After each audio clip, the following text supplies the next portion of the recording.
diverse audiences as she flows about life and love.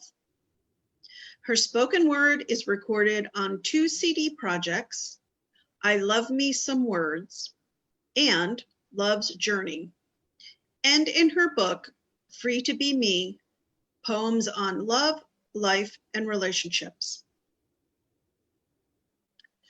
In addition, Cherrie hosts the Baltimore poetry series, Words, Wine, and Wings.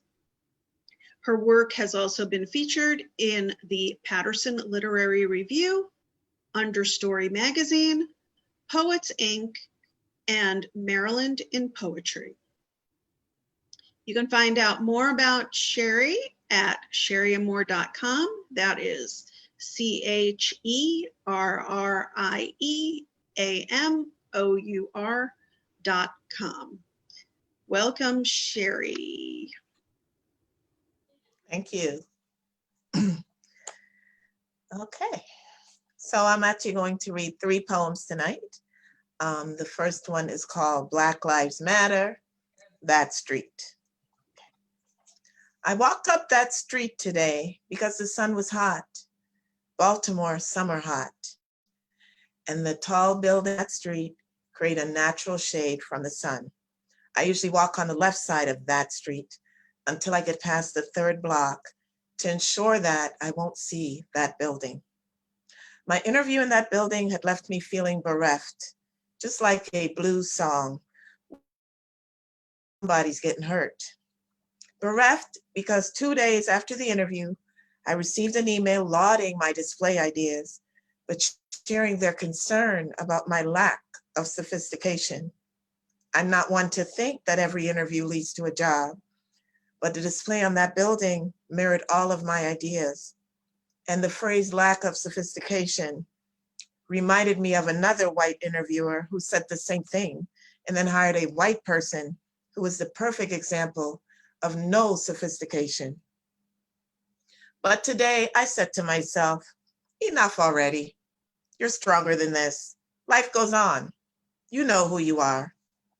And I walked on the right side of the street, looked up at the display on that building that had me etched all over them, and I let that pain go and smiled ever so slightly.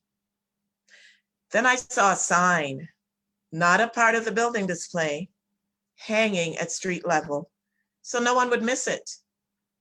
Black Lives Matter.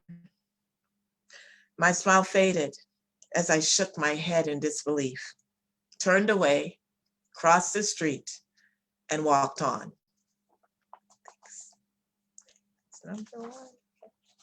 Thank you. That's number 1. Thank you. My next piece is called The Afro Pick. When I learned artist Hank Willis Thomas's giant-sized Afro Pick was on display in Washington, D.C., I made a plan to see this important symbol of Black culture. Arriving in D.C., I got off the metro, walked to Rhode Island Avenue, and at the 3rd block, I sighted a clenched fist. It reminded me of the Black Power movement in the 60s and 70s and the greeting between Black folks, power to the people.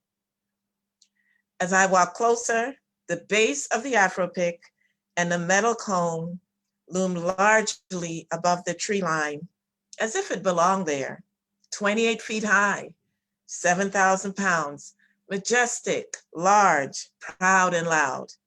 I counted the 13 metal rods.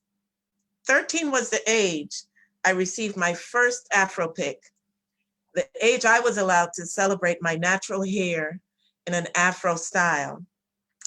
That memory had me standing proudly with my self-esteem rising as high as that 7,000-foot Afro Pick, just long gazing like a fool in love, standing in reverence, doing my best to extend that moment.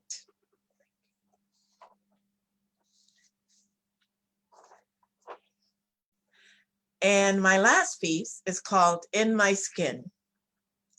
In my caramel-colored 5'6" frame, in my thick thighs and high round buttocks, toned arms, large forehead, large face, almond-shaped eyes, full lips, laugh lines, large hands, and high instepped feet resides a finely grown woman. No more looking outside for guidance, but looking inside and upward for strength.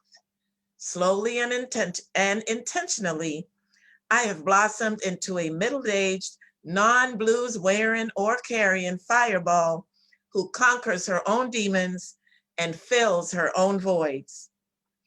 In my caramel-colored aging face and frame, I have less time for looking back and ahead, no more letting my empty parts dictate my actions.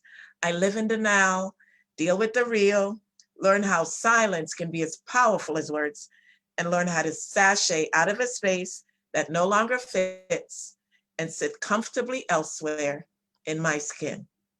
Thank you. Thanks. Thank you, Cherrie. Thank you. So I'll make a little confession that I've heard those poems at our writers group, but you know what? It's really a different experience hearing you perform them tonight. You got a little bit of, different inflection and spots, and loved it. That was fabulous. Okay.